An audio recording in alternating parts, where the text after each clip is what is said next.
পুরুষ মানুষ সুযোগ পেলে কেবলমাত্র শারীরিক উত্তেজনা ও কামবোধ থেকে যে কোনো নারী দেহের কাছে যেতে পারে।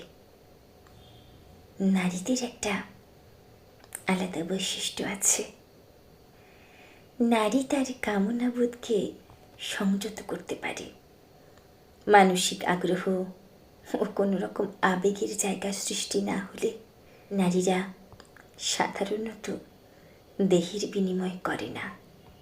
পুরুষের ভেতরেও এক শ্রেণীর পুরুষ আছেন যারা তার তীব্র কামনাবোধকে নিয়ন্ত্রণ করতে পারে।